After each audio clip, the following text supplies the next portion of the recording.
By the way, I am jolly, joyful, jubilant Jessamine Valiant from BN3H3. For today's video, I am going to discuss about federalism in the Philippines government system. So, let's get started!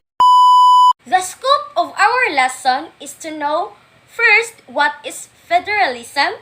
Second, who is the proponent of federalism in the Philippine government system? Third, the pros and cons of federalism in the Philippines government system. And lastly, is the effect of federalism in the Philippines. So what is federalism? Federalism is a proposed type of government wherein sovereignty is constitutionally divided between national government and subdivisional governments, such as states or provinces. Federalism divides the country into several autonomous states with a national government. Who is the proponent of federalism in the Philippines government system?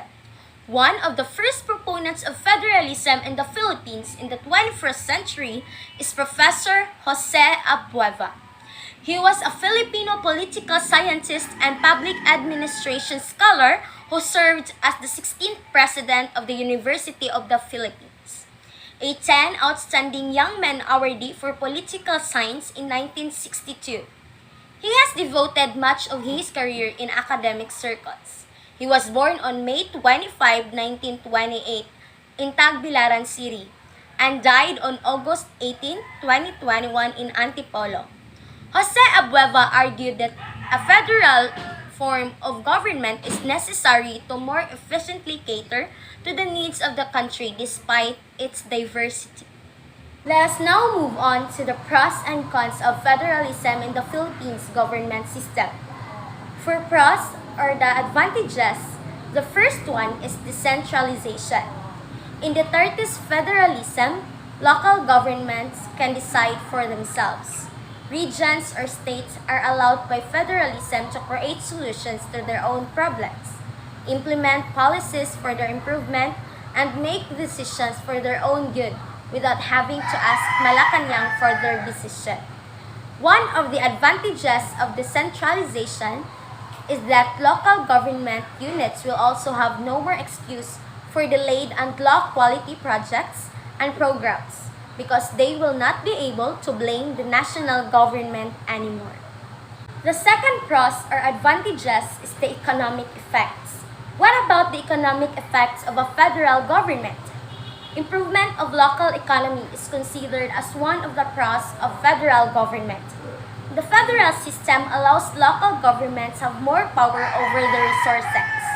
In the Philippines' current form of government, local government units have to turn a big bulk of their funds to the national government.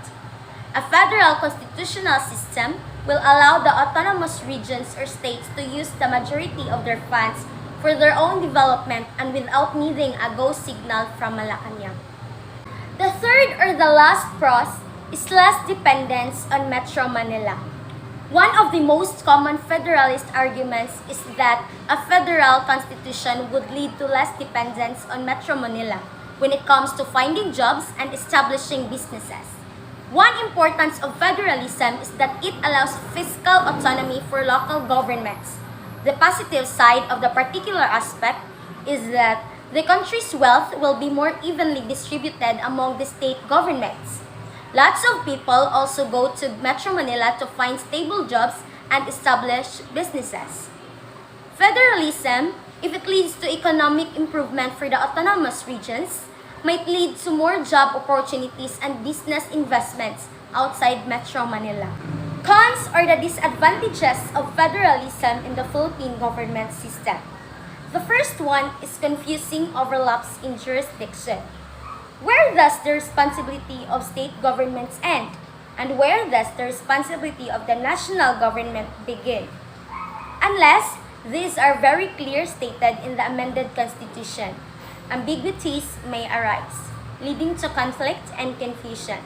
For instance, in times of disaster, what is the division of responsibilities between state and national governments? The second disadvantages is possibly divisive. Healthy competition among states can become alienating, creating rivalries and promoting the regionalism that some say already challenges the sense of unity in the country. It could inflame hostilities between ethnic groups in the country like Tagalogs, Cebuanos, Bicolanos, Ilocanos, Tausugs, and the Zamboangueños. The last but not the least cons or disadvantages of federalism in the Philippine government system is uneven development among states. Some states may not be as ready for autonomy as others. Some states may not be as rich in natural resources or skilled labor as others. States with good leaders will progress faster, while states with ineffective ones will degrade more than ever, because national government will not be there to balance them out. What is the effect of federalism in the Philippines? Federalism promotes clear assignments of functions to different levels of government. Federalism also emphasizes greater local autonomy and territorial development. Forest administration under territorial development approach is likely seen to improve governance in the forestry sector. The experience of federal countries in administering forest resources is particularly valuable in drawing up an indicative structure for forest governance in the Philippines under a federal system.